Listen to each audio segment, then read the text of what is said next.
Hey there, I'm Ian Douglas. I'm the author of the website techinterview.guide, and I'm here to help people with career advancement and interview preparation.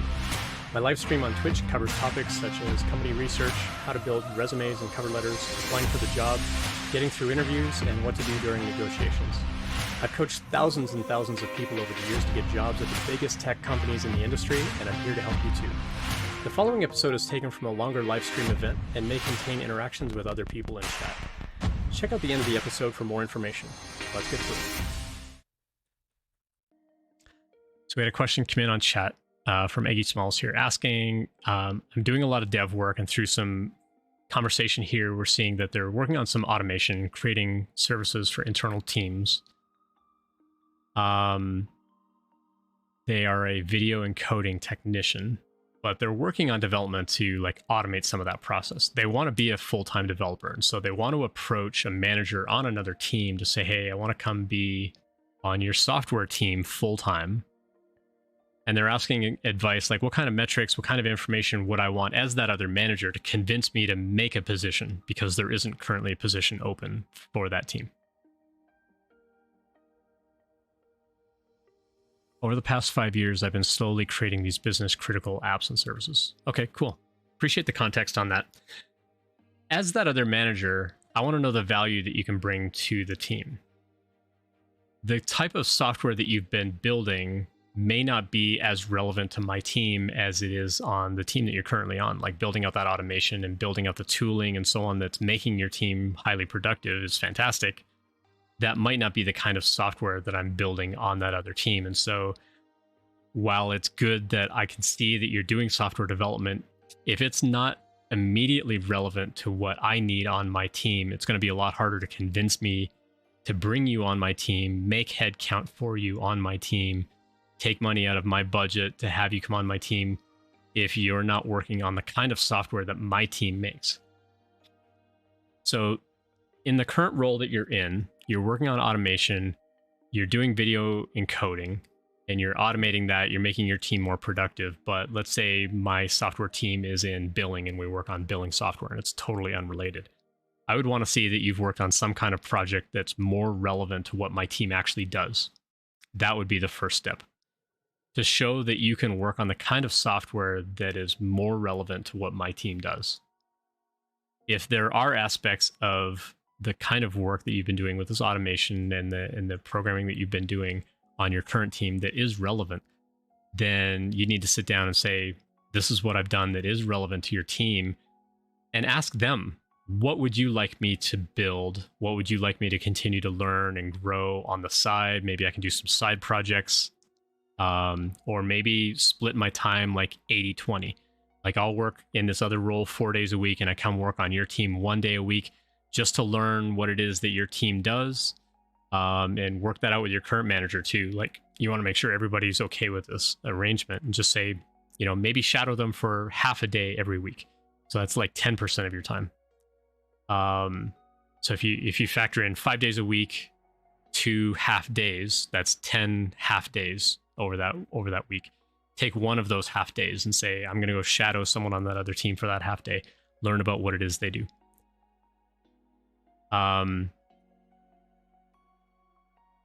So it's not just about building the relationship. So following up on what you're saying in chat, you know, what would they benefit from me building, not only to build a relationship, but to demonstrate that skill? That's exactly what I want to know as the manager on that other team, is what value are you bringing to my team? If you can't show me the value of, oh yeah, you can totally come and do the work that anyone else on my team can do, then you're going to have a harder time convincing me to free up money out of my budget to hire you on my team, because I don't know that you can do that job.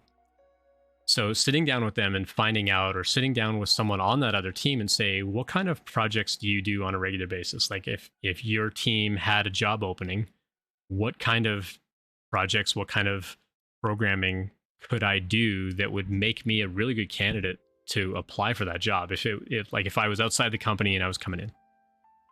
On one hand, because you're already in the company, it is your current manager's responsibility to find opportunities to let you explore what it is you want to be doing.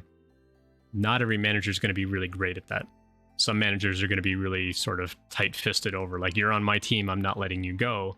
if you're really good on that team. Now, you've been on that team for 5 years, they might have a hard time letting you go work on that other team because you've been developing all these other processes that have made the team really productive.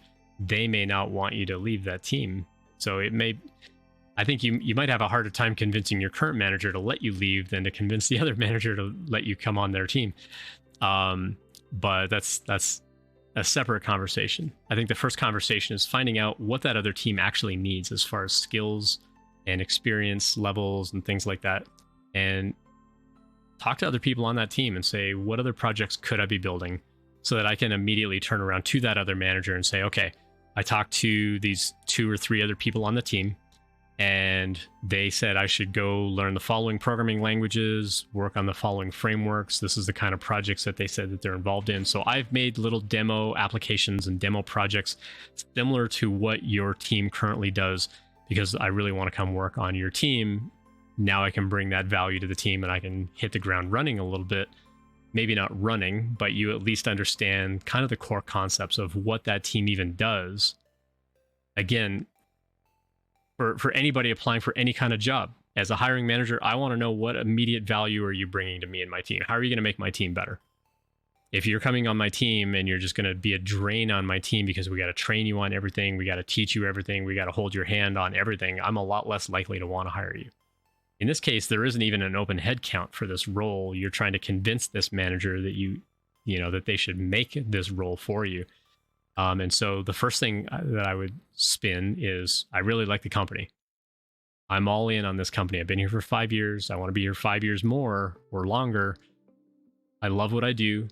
This is where I want to be from a company perspective. And so you don't have to teach me why this kind of programming is important. Like, I understand how your role fits in the puzzle piece of the whole overall picture of what we do as a business. I understand how all that plays together. I understand the relevance of it and why all these different pieces are important. I also know that if your software interfaces with my other software, like, I've got a good understanding of like multiple systems around like all the architecture of what we build as a company.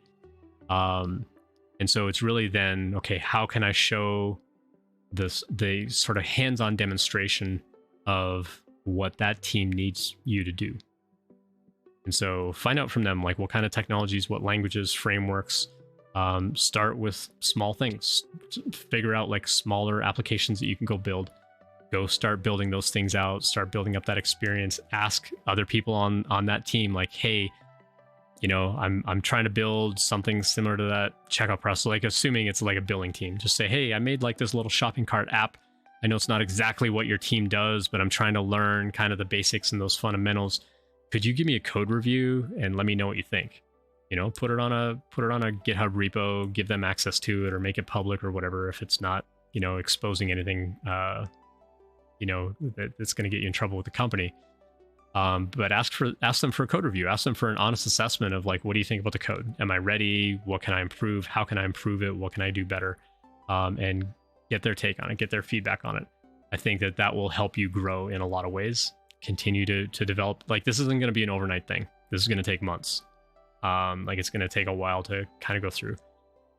They followed up in chat and said, I'll make a note of the value statement. And I'm currently working on a mentorship with a staff engineer, and they're already giving me this onboarding experience. That's great. That's fantastic. That's exactly what you need to do. And so get information from them about what should I be learning, where should I be growing, what kinds of applications should I be building. And once you got all of that under your belt, then go to that other manager and say, hey, I've been working with this other staff engineer. They've been coaching me on this stuff. These are applications that I've built. They've been giving me code reviews. Here's a demonstration of what I'm capable of. They're going to be a lot more likely to be open to that conversation. It doesn't mean they're going to be like, oh, okay, fine, but they might. But at the very least, they could say, okay, I can see that you can demonstrate all that skill. We could use you on the team. We really don't have a position right now, but maybe we can do that, 80-20 split where you come work for us 1 day a week or something like that, or like figure out what that is, or figure out how you can transition off your current team onto that other team. And maybe it starts with a 4-1 split where you stay on your team Monday through Thursday and you go work on their team on Friday. And then a month later, you do Monday through Wednesday on your team and you do Thursday, Friday on their team, and you gradually transition over.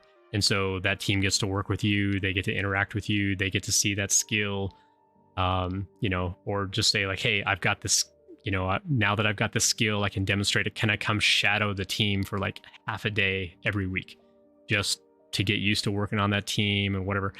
And then as that other team then says like, hey, I really like working with Ian, like Ian's got like some pretty good ideas and Ian was able to do this and Ian was able to contribute this or that. Now they're also trying to convince that manager to bring you on the team as well. So I would start with that. But it's not going to be a fast process. It's not going to happen like next week or next month. It could take several months to do, but I think it'll be worth it for you. So yeah, I would start with the communication, start by talking to your manager and say like, I really want to go to this other team. I want to like gradually go learn what I need to do over there and then figure out some sort of transition plan. Maybe see if your manager can talk to that other manager too and help them understand the impact that you've had on their team.